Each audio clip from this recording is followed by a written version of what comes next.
बुलेटिनच्या सुरुवातीला बातमी सुनील केदार यांच्या संदर्भातली। सुनील केदार यांच्या अडचणीमध्ये वाढ होण्याची शक्यता आहे।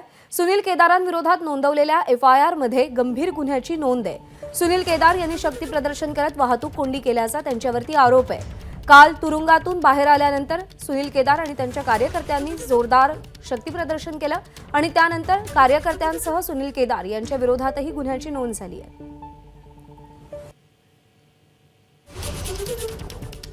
एफआयआर मधले नमूद केलेले मुद्दे आपण पाहतोय। नागपूर सेंट्रल जेलमध्ये अनेक जहाल नक्षलवादी, काही दहशतवादी कैद आहेत। त्यामुळे जेल बाहेर कार्यकर्त्यांनी गर्दी करू नये अशी सूचना दिली गेली होती।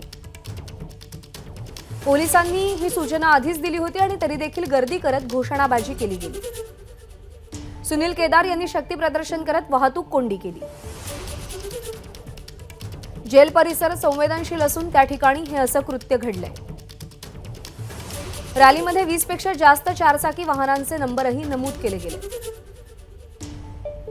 आणि या सगळ्या संदर्भात आपल्याला अधिक माहिती देतात रजत वशिष्ठ आपले प्रतिनिधी सध्या आपल्या सोबत आहेत। रजत, सुनील केदार नुकतेच तुरुंगातून काल बाहेर आले, पण त्यानंतर पुन्हा एकदा त्यांच्या अडचणी वाढताना दिसतायत।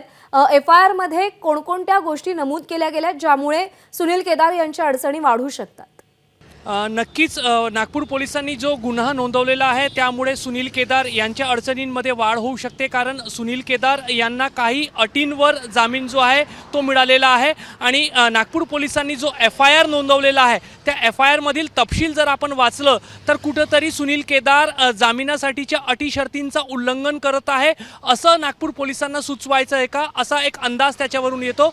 कारण नागपूर पोलिसांनी या एफआयआर मध्ये नागपूरच्या सेंट्रल जेल मध्ये अनेक जहाल नक्षलवादी, अनेक दहशतवादी जे आहेत ते शिक्षा भोगत आहे आणि त्यामुळे सुरक्षेच्या दृष्टिकोनातून नागपूर सेंट्रल जेलचा परिसर आणि आजूबाजूचा जो परिसर आहे तो अत्यंत संवेदनशील आहे।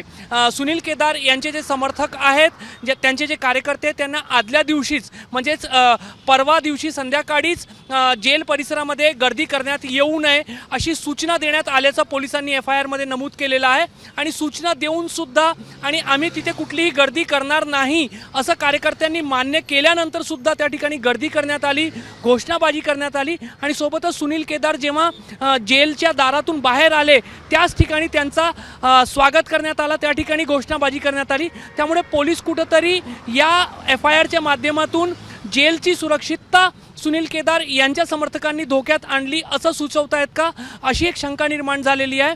दुसरा अत्यंत महत्त्वाचा पैलू म्हणजे या एफआयआर मध्ये पोलिसांनी 20 पेक्षा जास्त चारचाकी वाहनांचे नंबर नोंदवलेले आहे आणि एबीपी माझाने वरिष्ठ पोलीस अधिकाऱ्यांशी जेव्हा त्या संदर्भातलं कारण विचारलं की या ज्या चारचाकी वाहनं आहेत त्या संदर्भात पोलिसांना काही शंका आहे का, तर वरिष्ठ पोलीस अधिकाऱ्यांनी स्पष्ट सांगितलेलं आहे की हे जे चारचाकी वाहन आहेत ते कुणाचे होते याचा शोध पोलीस घेत आहे। पोलिसांना कुठेतरी शंका आहे की अनेक जे माफिया आहेत, जे बेकायदेशीर कृत्य करणारे जे लोक आहेत ते कालच्या रॅलीमध्ये सहभागी झालेले होते।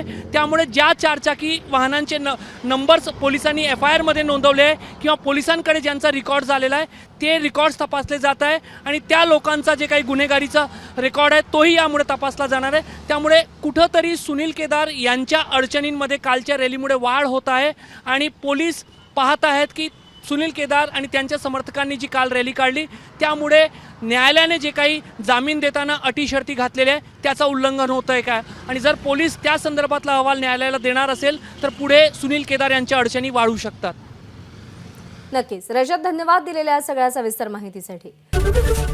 एबीपी माझा, उघडा डोळे बघा नीट।